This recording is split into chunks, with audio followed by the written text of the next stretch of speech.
Owl, I think I'm broken. Nothing is really wrong, but everything feels gray. I've been scrolling for an hour, but the emptiness won't go away. Why can't I just be happy for no reason? Because your brain wasn't built to make you happy, Hoody. It was built to keep you alive. And right now, it interprets your shallow breathing and frozen stare as a sign of danger. Great. My own brain is sabotaging me again. No, it's just following an old program. But what if I told you that you can interrupt that program in 15 seconds? No motivation, no positive thinking, just pure biology. 15 seconds? That's shorter than a reel. Show me. The happiness switch. 3 brain tricks against the emptiness. To understand why you feel empty, we first have to accept a shocking truth that will flip your worldview upside down. Your brain is not your friend when it comes to your happiness. Evolutionarily speaking, your brain is a survival machine, not a happiness machine. Its primary mission is to keep you alive, scan for threats, and conserve energy. For your brain, happiness is an expensive luxury it only allows when all other systems are set to safe. The problem in our modern world is a massive software bug. Your brain is using ancient algorithms for an environment it no longer understands. When you scroll motionlessly for hours, your nervous system doesn't interpret this passivity as relaxation. It sees it as stasis, a biological freeze response to a threat. You are stuck in what we call predictive coding. Your brain is constantly generating simulations of the future. It asks, what happens next? Am I safe? Is there a social risk? If no clear positive signals arrive, the software automatically defaults to safe mode, anxiety, and emptiness. But we can hack this operating system. To do that, we use interoception, the brain's ability to read signals from inside the body. If we change the signals, the brain must change its prediction, and this happens in exactly 4 phases. Phase 1. The proprioceptive anchor, the facial feedback hack. Most people believe in the one-way street theory. First I feel good, then I smile. Neuroscience, however, shows that it's a feedback loop. Your brain listens continuously to the trigeminal nerve, which controls your facial muscles. Look at Hoody. His jaw is clenched, his forehead slightly tense. To his brain, this is the code for fight or flight. In this state, it is biochemically impossible to feel true joy because the amygdala, the early warning system, is in command. The hack? Consciously relax your jaw. Let your tongue drop from the roof of your mouth. Lift your eyebrows just 1 millimeter. This signals curiosity to the brain instead of a threat.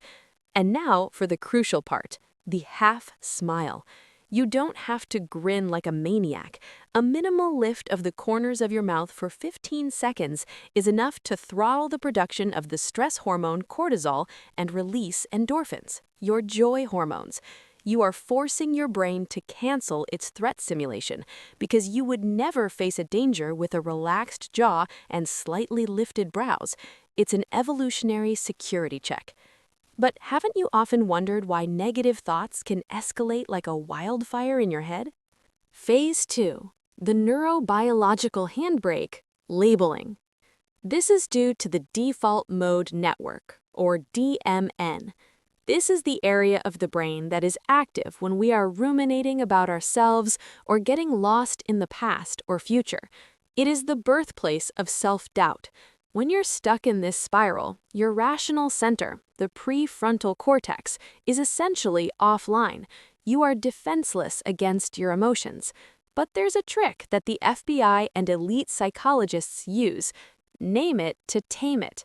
The moment you precisely name an emotion, for example, this is just a feeling of loneliness, or this is the perfectionism parasite, something magical happens in the MRI scanner.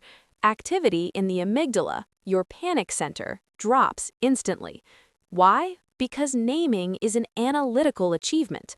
To find a word for a feeling, your brain must activate the prefrontal cortex. You are pulling energy away from the fear and redirecting it into logic. You stop being the fear and start observing it. This tiny shift in perspective is the strongest handbrake for emotional crashes we know. Still, evidence shows this isn't the biggest mistake most people make on their search for happiness. Let me show you that one now. Phase 3. The dopamine architecture. Micro-wins. A majority of people wait for great motivation to finally change something. They think they need a new life, a new job, or a lottery win to be happy. This is a biological error. Your brain does not release dopamine when you reach your goal. It releases dopamine when it registers or expects progress.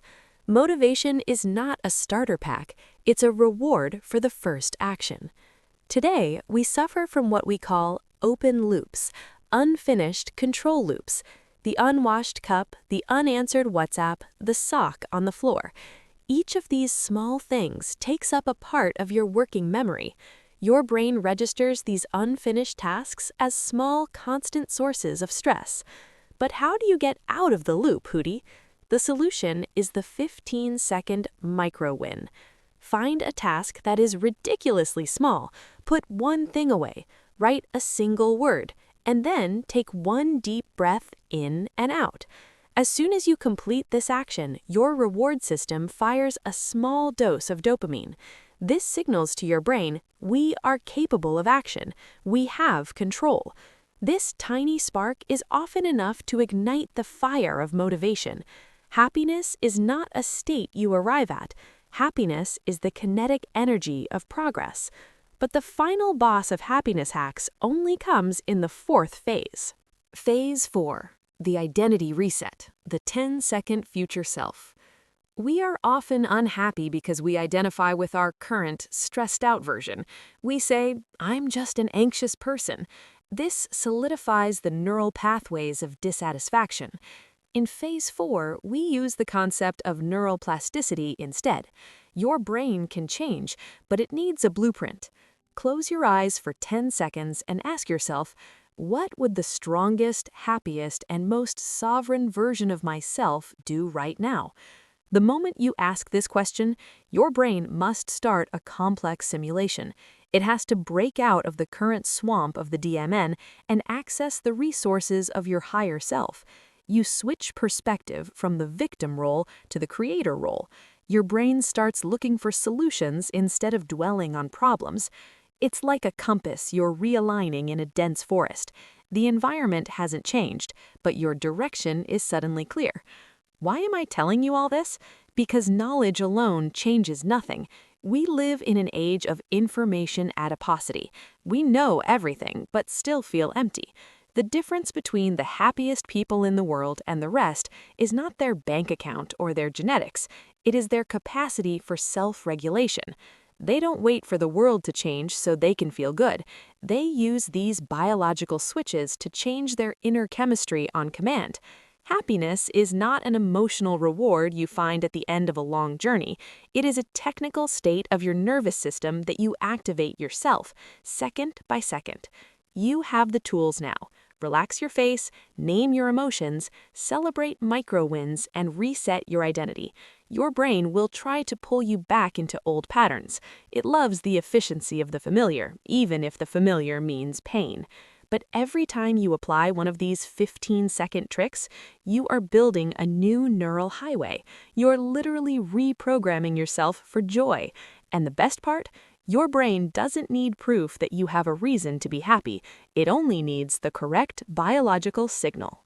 You know what, Owl? It's crazy. I always thought I had to flip my whole life upside down to feel better. But actually, I just need to learn how to operate my hardware up there properly. Exactly, Hoody. You're not a passenger in your head. You're the pilot. You just need to know the instruments. And you out there? Which of these hacks are you going to try today? Write it in the comments. By the way, that's also a micro-win for your social status. And if you want us to rewire your circuits more often, then leave a subscription. It only takes you 2 seconds, but it gives your brain a massive signal of wise decision-making. Stay happy, stay unbreakable. See you in the next deep dive.